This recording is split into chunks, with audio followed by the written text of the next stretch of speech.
Welcome back to the Ancestral Findings Podcast. Benjamin Harrison was a signer of the Declaration of Independence.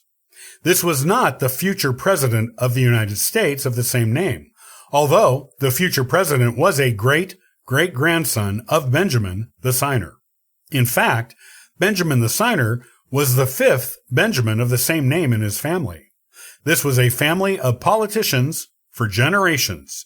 This is his unique story.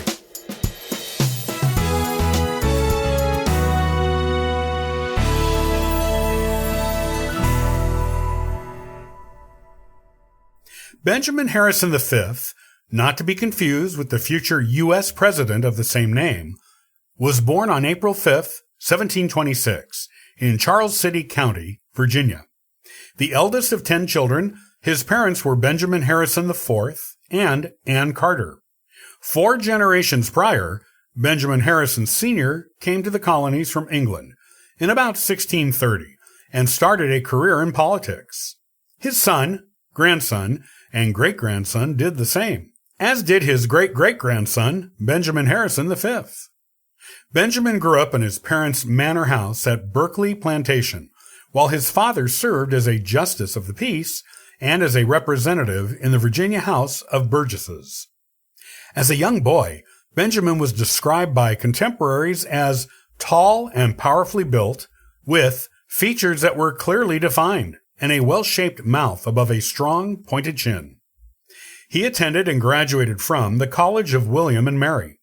Several of his younger brothers became politicians and military leaders during the French and Indian War, following the Harrison family tradition of leadership.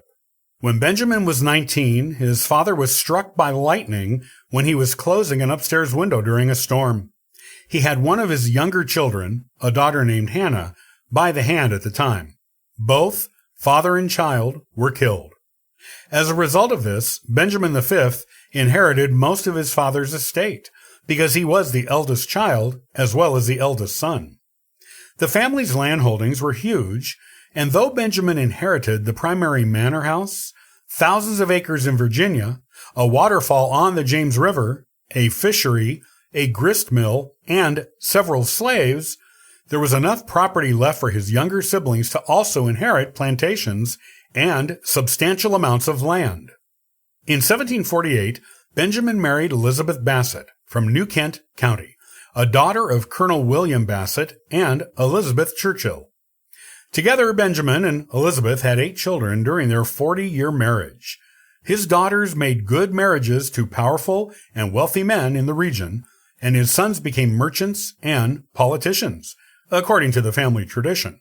Benjamin and Elizabeth's youngest child was William Henry Harrison, who became the 9th President of the United States, and also the shortest-serving one, after becoming ill while giving the longest inaugural address in presidential history in the freezing January Washington, D.C. weather, and passed away a month into his presidency. William Henry Harrison's grandson and Benjamin V's great-grandson also became President of the United States, serving a full term in office, 48 years after his grandfather's shortened time in the role. Benjamin V began his career in politics the year after getting married and was elected to the Virginia House of Burgesses.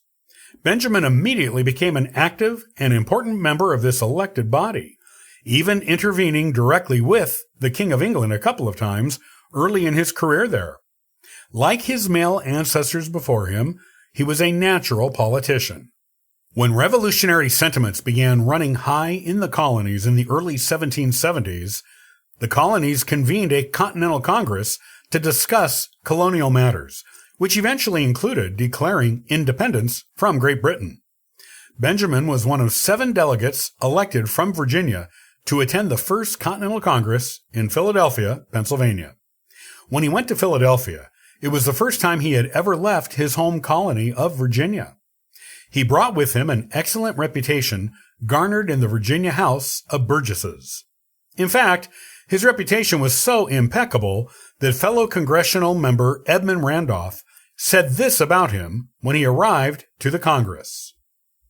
A favorite of the day was Benjamin Harrison, with strong sense and a temper not disposed to compromise with ministerial power, he scruples not to utter any untruth. During a long service in the House of Burgesses, his frankness, though sometimes tinctured with bitterness, has been the source of considerable attachment. Benjamin Harrison gave admirable service to the First Continental Congress and was appointed to the second one. The Second Continental Congress is the one where the Declaration of Independence was written, voted on, and signed. Benjamin became one of the signers at this Second Congress. After completing his service at the Continental Congress in 1777, Benjamin returned to Virginia and was elected to the House of Burgesses, which was then known as the House of Delegates, and even beat out fellow Virginian Thomas Jefferson in an election to be Speaker of the House. Benjamin continued his political career by later becoming governor of Virginia, which he served as from 1781 to 1784. By 1786, he was back as a member of the House of Delegates, which was by then the Virginia State Legislature. In 1788, while in the state legislature, he was part of the ratifying committee for the new U.S. Constitution. He, along with fellow members Patrick Henry and George Mason, opposed the Constitution because they were against the large central government it created, as well as its lack of a Bill of Rights. One would be added later. Though Benjamin was in the minority of opposing the Constitution, he had sufficient clout with others who had issues with it to convince them to seek redress through legal channels, such as amendments. Because of Benjamin's level head about the Constitution issue, George Washington, who supported it, spoke highly of Benjamin, saying, "Your individual endeavors to prevent inflammatory measures from being adopted redound greatly to your credit." Benjamin suffered chronic gout, but loved his work, so continued with it nonetheless. After celebrating another re-election to the state legislature in 1791, Benjamin died on April 24, 1791, at his home. Though his cause of death was not known, it was noted that his decades of being overweight may have played a role. Benjamin's youngest son and future president, William Henry Harrison, was 18 at the time, and just beginning studies in Philadelphia to be a doctor. With not enough funds after Benjamin passed away, he abandoned that career path for the military. 2 monuments exist to Benjamin today. These are a residence hall at the College of William and Mary that bears his name. There is also a bridge across the James River near Benjamin's former lands that is named after him.